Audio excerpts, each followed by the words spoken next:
Hey guys, welcome to another commentary done by Diggity. Bottom left hand corner we got Kudos starting as the red Zerg. Up left hand corner we got Styker starting as the blue Zerg.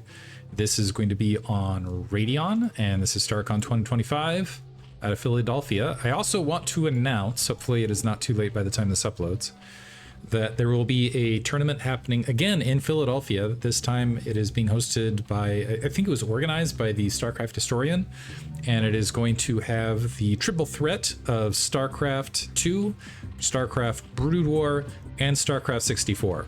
And the StarCraft 64 guys will be more or less taking challenges. If you beat them, they will give you the full pool of money that has been put into that pot. Whatever they win, they're going to put to the main pool of the other two tournaments, I believe. And I think it's a decent prize pool. Initially, I didn't get to take a look at what the exact prize pool was. I think it's something like 1,600 for Brood War, which is what I was looking at initially. And I know that Artosis is planning on participating once again in Philadelphia.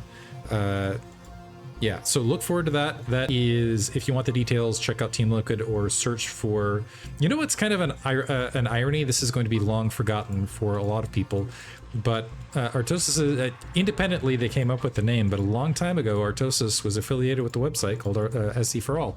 So it feels like things have come pseudo full circle. Anyway, getting to the game at hand, because it potentially will go very, very rapidly. Styker versus Kudos. This is, between these two, they are both the top level Zerg. I think most people feel that Styker is the favorite, but it's Zerg versus Zerg. And oftentimes in Zerg versus Zerg, depending on where your initial overlord goes and other factors, it can be a complete and just small things, small little details that oftentimes escape the grasp of us mere mortals. Things can go completely wild. Styker opening up with an overpool into gas, overgas, I guess it is what I should say here. Second overlord making more of a mid-map route. He's checking up right in corner. It looks like he's going to plop down that hatchery behind this.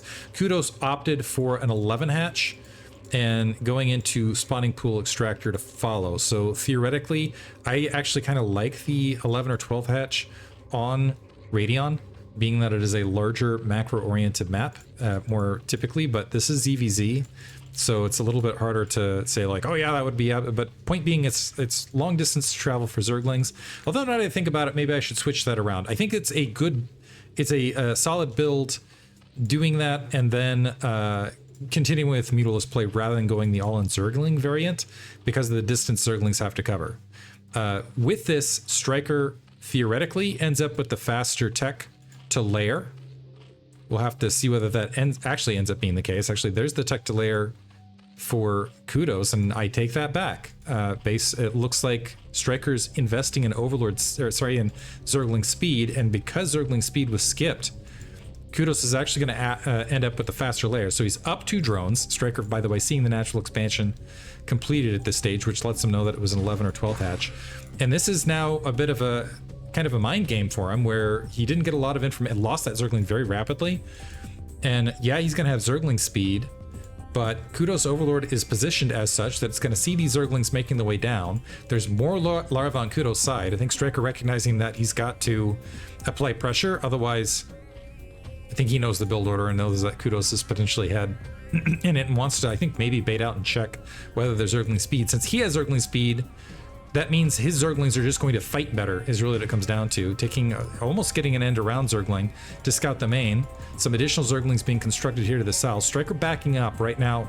He's betting that it is in fact going to be a Zergling pressure here from Kudos, but we see that the layer is actually dropping a little bit more rapidly.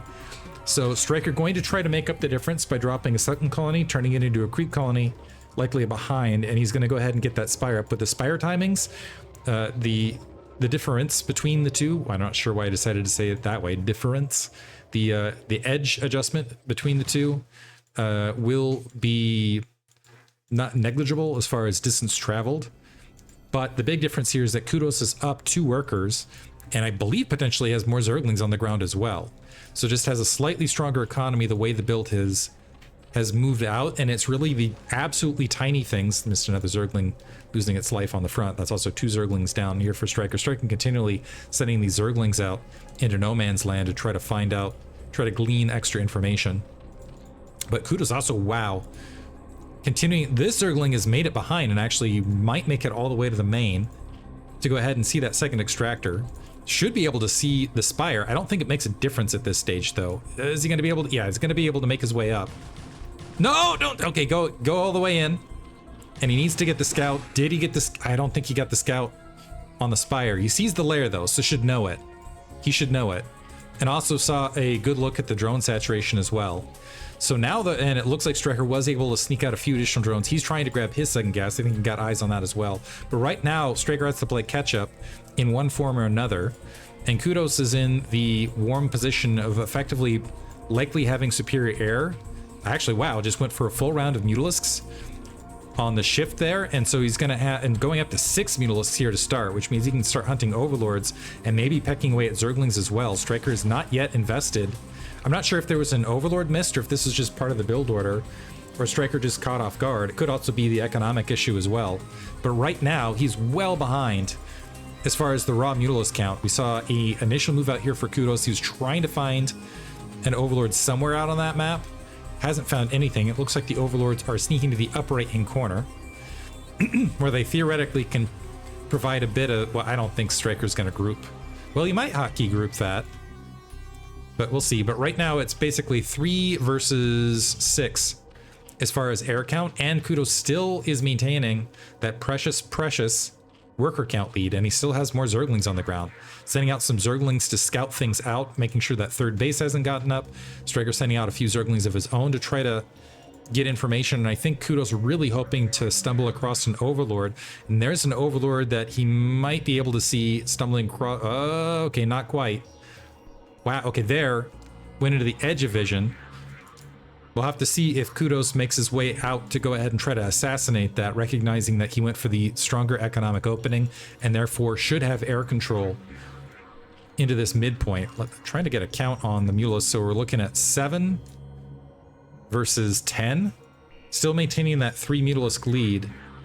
Another, was that a Zergling? Got killed here at the 6 o'clock. Kudos setting up to grab a rapid third base, by the way, and also patrolling around that 12 o'clock base, making sure. This is kind of an interesting play as well. Oh, and I missed this. Looks like some Zerglings managed to get into that natural expansion. I think it was just a Zergling or two. Died right there. Knowing that he's up, so effectively having the game sense to know that he's up 3 Mutalisks in the midst of that. By the way, an Overlord at this position dying, putting Styker in the red. Man, I'm missing a lot of the action here. Apologies for that. Styker moving out for a counterattack. But while he's doing that, that's left that natural expansion open. Bad timing. Loses all 3 drones right there. That's continuing to compound that drone lead. And does Kudos, and another Overlord getting picked off, by the way, in the midst of this. Kudos has a lot of Scourge land. And after all of this, well, he's still got a healthy Mutalisk attack force. Looks like he was able to switch directions and escape Styker's grasp. If he can maybe sneak his way across, might be able to intercept, but secondary problems for Styker is there's that 6 o'clock base interior being built, so he needs to get a lot of damage done. A drone misrallied, by the way, for Kudos. So deduct 1 drone from his lead, but it's still significant. Now Styker has gone very deep into enemy territory. This is now a closer spawn reinforcement location. He also has to contend with the Overlords, and man, lost a lot on that movement. Now Kudos is going to be able to pray, hop on top of this, and that should be game right there. Because now it's just moving shot attack, assassination. Even with the Scourge, which are hitting Kudos at close reinforcement, that Mutalisk army is going to get wiped out and potentially hunted down. On top of that, the 6 o'clock base is now starting to come into play. A few more Scourge and Mutalisks making their way out. And also Kudos this entire time has maintained that 6 worker lead. Sorry, 5 worker lead. Got a scouting drone out there. Wanted to see some action before he was taken out, and that's equating to larger armies, more padding as far as ability to produce. Interestingly enough, though, the supply counts are looking fairly even across all of this. That might be because of the limitation of additional hatcheries and a lot of Scourge being produced on both ends here. But this is really the story. Now we have another gas that's coming online, a creep colony that will most likely, turn into a sunken. We don't have evolution chambers out right this second. A Zergling making its way across for Styker. He's going to pick off the near side Zergling, which unfortunately is also going, wow, didn't even pick it off, but also revealed what the Mutalisk count was. Kudos actually down on Mutalisk. He's up on Scourge, down on Mutalisk. I don't know how long that's going to last, though, with 3 hatcheries in play. So Styker might have an opportunity here. Zergling slipping through the lines. It's going to get sneezed on and die. Some Scourge trying to slip through. Able to, and unfortunately the Scourge not being much of a factor there. It looks like they're getting picked off by bouncing shots, and Styker, yeah, not, whoa, okay, Scourge landing both directions. Striker's up a Mutalisk, but this is at a close reinforcement point, so more Mutalists are popping to go ahead and hop on this assault. The attack is over that natural expansion though, but now Styker, yeah, down in close reinforcements. He's gonna get wiped out.